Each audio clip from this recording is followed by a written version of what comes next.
ಎಲ್ರಿಗೂ ನಮಸ್ಕಾರ.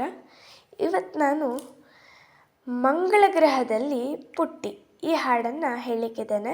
ಇದನ್ನು ರಚನೆ ಮಾಡಿದವರು CM ಗೋವಿಂದ ರೆಡ್ಡಿ. ಆಗಸದಲ್ಲಿ ಹಾರುವುದೆಂದರೆ ಪುಟಾಣಿ ಪುಟ್ಟಿಗೆ ಬಲು ಇಷ್ಟ. ರೆಕ್ಕೆಗಳಿಲ್ಲದೆ ಹಾರಲು ಹೋದರೆ ಆಗದೆ ತೊಂದರೆ ಇದು ಕಷ್ಟ, ಆಗದೆ ತೊಂದರೆ ಇದು ಕಷ್ಟ. ಒಂದಿನ ಇದ್ದಕ್ಕಿದ್ದಂತೆ ಪುಟ್ಟಿಗೆ ರೆಕ್ಕೆಯು ಬಂದಿತ್ತು.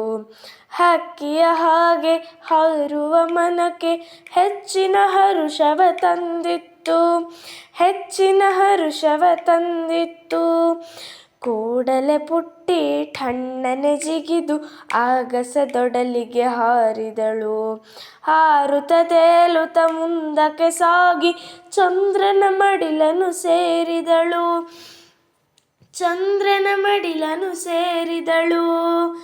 ಚಂದ್ರನ ಮೇಲೆ ನೆಟ್ಟಗೆ ನಿಂತು ಭೂಮಿಯ ಕಡೆಗೆ ನೋಡಿದರೆ ನೇರಳೆ ಬಣ್ಣದ ಚೆಂಡಿನ ಹಾಗೆ ಕಂಡಿತು ಅವಳಿಗೆ ನಮ್ಮದರೆ, ಕಂಡಿತು ಅವಳಿಗೆ ನಮ್ಮದರೆ.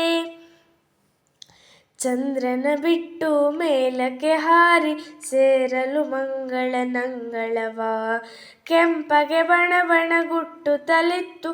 ಕಾಣಲಿಲ್ಲ ಯಾವುದೇ ಜೀವ, ಕಾಣಲಿಲ್ಲ ಯಾವುದೇ ಜೀವ. ಪುಟ್ಟಿಯು ಕಂಡಳು ಮಂಗಳನಲ್ಲಿ ಯೋಗಿ ಹೆಸರಿನ ಹೆಬ್ಬಂಡೆ. ಒಡನೆ ಕೇಳಿದಳು ಕೆಂಪು ಬಂಡೆಯನ್ನು, ನೀನು ಹೇಗೆ ಇಲ್ಲಿಗೆ ಬಂದೆ? ಬಂಡೆಯು ಕಣ್ಣೀರನ್ನು ಸುರಿಸುತ್ತ ಹೇಳಿತು ಪುಟ್ಟಿಗೆ ನೋವಿನಲಿ, ಪುಟ್ಟಿಯ ಕೇಳು ನಮ್ಮೀ ಮಂಗಳ ಗ್ರಹದ ದುರಂತ ಕಥೆಯನ್ನು ಕೇಳಿ ತಿಳಿ, ದುರಂತ ಕಥೆಯನ್ನು ಕೇಳಿ ತಿಳಿ. ಹಿಂದೊಂದು ಕಾಲದಿ ಈ ಗ್ರಹದಲ್ಲಿ ಇತ್ತು ಜೀವ ಜಲ ಹಸಿರು ಮರ. ಆಗಿನ ಜನತೆಯು ನಾಡನ್ನು ಕಟ್ಟಲು ಮರಗಳ ಕಡಿಯೇ ಬಂತು ಬರ, ಮರಗಳ ಕಡಿಯೇ ಬಂತು ಬರ. ಮಳೆ ಬೆಳೆ ಕಾಣದ ಜೀವಿಯು ಅಳಿದು ಬಂದಿತ್ತು ನಮಗೆ ಇಂಥ ಸ್ಥಿತಿ. ನಿಮ್ಮ ಭೂಮಿಯಲ್ಲಿ ಗಿಡ ಮರ ಅಳಿದರೆ ಮುಂದೆ ಒಂದು ದಿನ ಇದೇ ಗತಿ, ಮುಂದೆ ಒಂದು ದಿನ ಇದೇ ಗತಿ. ಬಣ ಬಣ ಗುಟ್ಟುವ ಬಯಲನ್ನು ಕಂಡು ಢವ ಢವ ಗುಟ್ಟಿತು ಎಳೆ ಹೃದಯ. ಹಸಿರನ್ನು ಅಳಿಸದೆ ಗಿಡ ಮರ ಬೆಳೆಸಿ ಉಳಿಸುವೆವೆಂದಳು ಈ ಧರೆಯ. ಭೂಮಿಗೆ ಬಂದು ಜನತೆಯ ಕಂಡು ಹಸಿರನ್ನು ಉಳಿಸಲು ಬೇಡಿದಳು. ತಾನು ಕೂಡ ಎಳೆ ಸಸಿಗಳ ನೆಟ್ಟು ಬೆಳೆಸುತ್ತ ಕುಣಿ ಕುಣಿದಾಡಿದಳು, ಬೆಳೆಸುತ್ತ ಕುಣಿ ಕುಣಿದಾಡಿದಳು, ಬೆಳೆಸುತ್ತ ಕುಣಿ ಕುಣಿದಾಡಿದಳು. ಎಲ್ರಿಗೂ ಈ ಹಾಡು ಇಷ್ಟ ಆಯ್ತಂತ ಭಾವಿಸ್ತೇನೆ. ಹಾಗೆ ಈ ಹಾಡನ್ನು ಈಗಷ್ಟೇ ನಾವು ಕೇಳಿ ಆಯಿತು.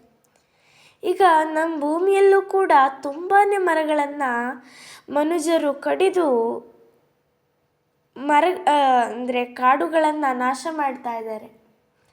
ಇದನ್ನು ದಯವಿಟ್ಟು ನಿಲ್ಲಿಸೋಣ ಅಂತ ಹೇಳ್ತಾ, ಹಾಗೆ ಮತ್ತೊಂದು ದುಃಖದ ಸಂಗತಿ ಎಂದರೆ ಸಾಲು ಮರದ ತಿಮ್ಮಕ್ಕ ಇವಳು ನಮ್ಮನ್ನು ನಿನ್ನೆ ಅಗಲಿದಾಳೆ.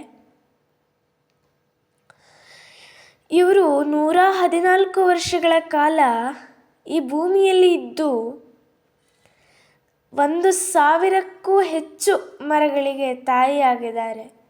ಹೀಗೆ ನಾವು ಕೂಡ ಸಸಿಗಳನ್ನು ನೆಟ್ಟು ನಮ್ಮ ಭೂಮಿಯನ್ನು ಕಾಪಾಡೋಣ ಅಂತ ಹೇಳ್ತಾ, ಸಾಲು ಮರದ ತಿಮ್ಮಕ್ಕ ಇವರನ್ನು ನೆನಪಿಸ್ಕೊಳ್ತಾ ಧನ್ಯವಾದಗಳು.